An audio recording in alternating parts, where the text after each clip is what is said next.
apakah pernah di benak kalian muncul berbagai suara? Biasanya sebelum tidur muncul berbagai pemikiran liar. Juga ketika kita akan berbuat dosa, timbullah dua macam suara, yakni suara kebenaran dan suara kompromi untuk berbuat yang tidak benar. Keila mau mewakili teman-teman menceritakan bahwa suara-suara liar itu memang sering muncul.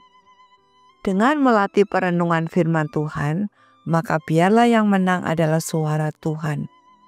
Dan setiap kali ada suara dosa bertutur dalam hati, bisa langsung ditolak dengan sabda Tuhan. Terima kasih nasihatnya, Nek. Aku mau mendengar suara Tuhan yang hari ini juga mengenai munculnya suara yang diperdengarkan dari sorga sebagai suatu penghormatan yang diberikan Bapa kepada Kristus. Mari kita sambut firman Tuhan.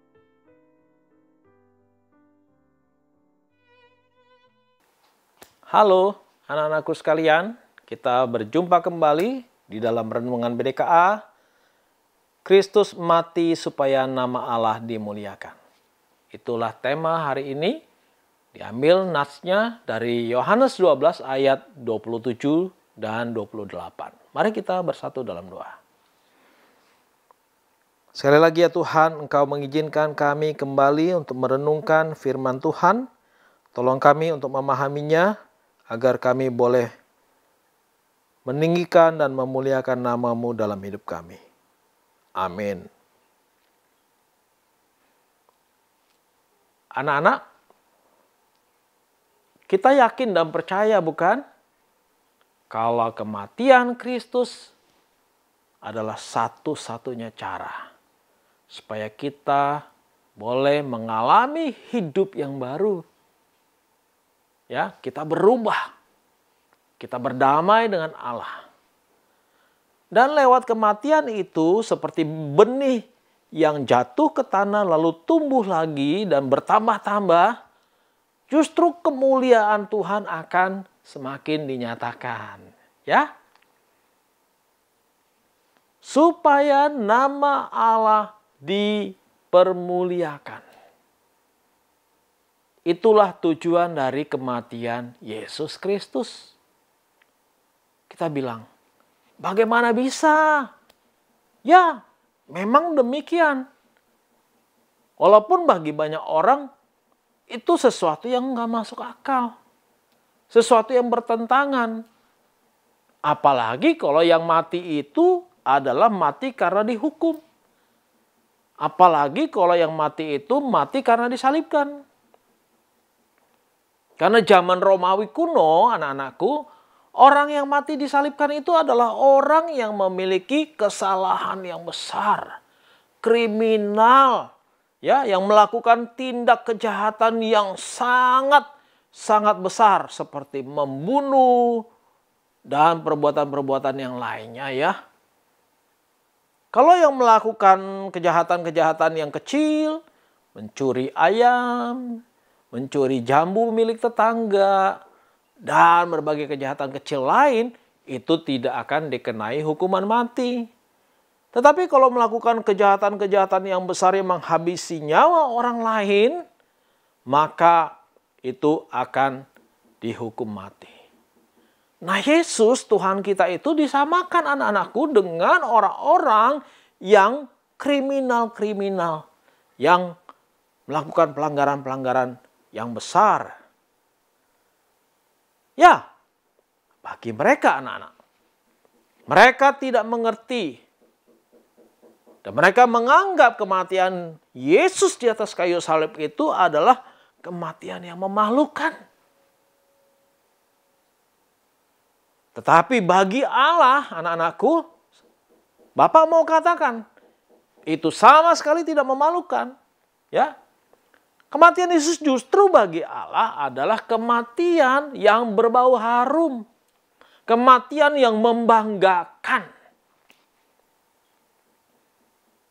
Bagian firman Tuhan hari ini yang kita baca anak-anak justru mau menyatakan bahwa Allah Bapa di surga bangga dengan perbuatan Yesus yang sudah menyelesaikan tugas-tugasnya. Satu contoh Bapak mau kasih seperti ini, anak-anakku. Apakah kalian pernah diberikan satu tugas oleh orang tua kalian? Ya, tugas yang paling umum barangkali adalah tugas sekolah, ya. Menuntut ilmu.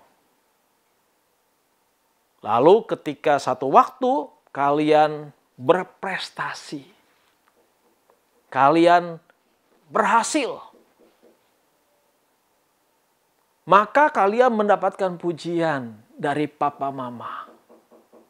Ayah ibu kalian akan mengatakan, wow, hebat anak papa.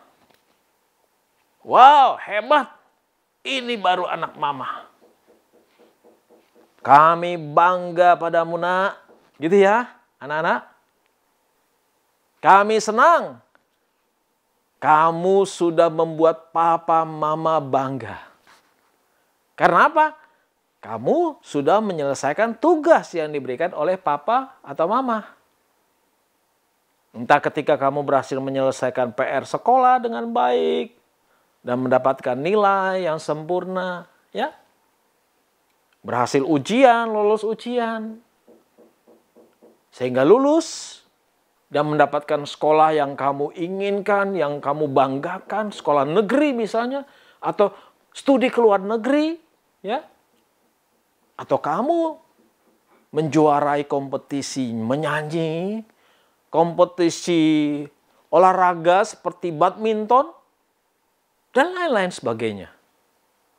Orang tua mana ya anak-anak yang tidak bangga, yang tidak senang kalau anaknya berhasil? Itu akan membuat nama mereka akan juga dipuji orang. Orang akan mengatakan, wow, anakmu hebat ya. Bagaimana kamu bisa mengajar mereka sampai mereka pintar? Teman-teman papa, teman-teman mama akan memuji kamu di depan orang tua kamu. Wah. Nah, anak-anak, demikianlah dengan apa yang Tuhan Yesus lakukan.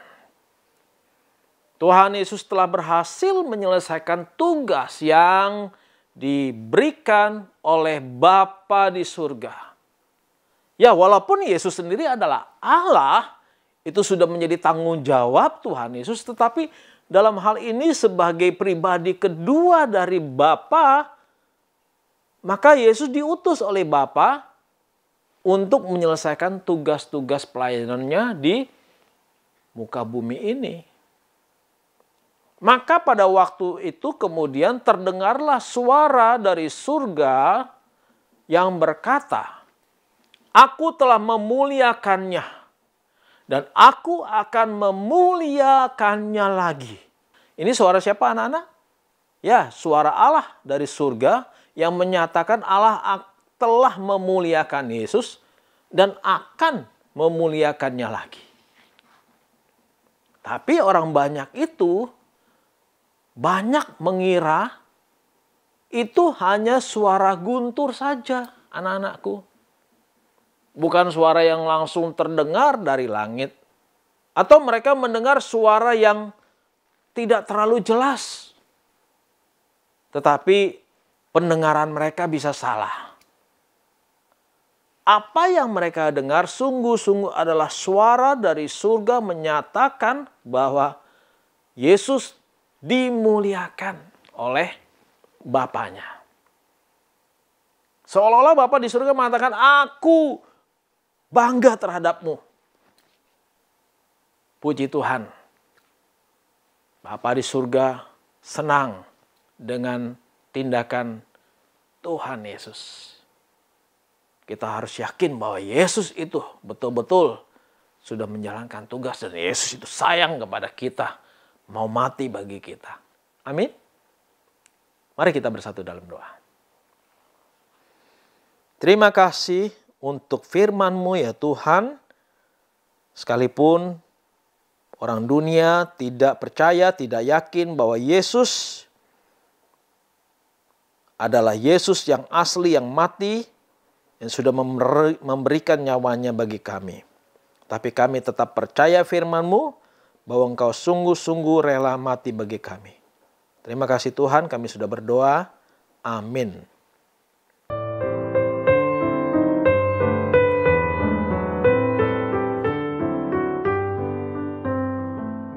Nek, Kayla bingung kenapa Yesus bisa merasa gentar ketika menghadapi maut. Sementara Oma tetangga sebelah Kayla yang belum percaya Tuhan Yesus tidak takut mati. Sebenarnya yang merupakan kepedihan Kristus adalah dosa jiwa kita. Saat dia sedang menjalankan tugasnya untuk menebus dan menyelamatkan manusia berdosa dengan menyerahkan jiwanya sendiri sebagai korban penghapus dosa. Berarti Oma tetangga kita tidak sadar bahwa dirinya berdosa. Maka dia tenangnya palsu. Kamu sudah menangkap maknanya. Kalau kita perhatikan, maka setelah itu Yesus langsung memperbaiki ucapannya. Oh iya, katanya sebab untuk itulah aku datang, yang artinya hikmat dan kasih ilahi memampukan dia untuk menimbang dengan adil. Ternyata Yesus tidak menghindari kematian. Malah dia meyakinkan dirinya dengan keputusan untuk menerima penderitaan dengan sukarela. Sungguh, hidup dan mati yang sangat anggun karena berada dalam persekutuan dengan Allah. Hal ini harus kita teladani dengan lanjut membaca dari Yohanes 12 ayat 29-33. Salam.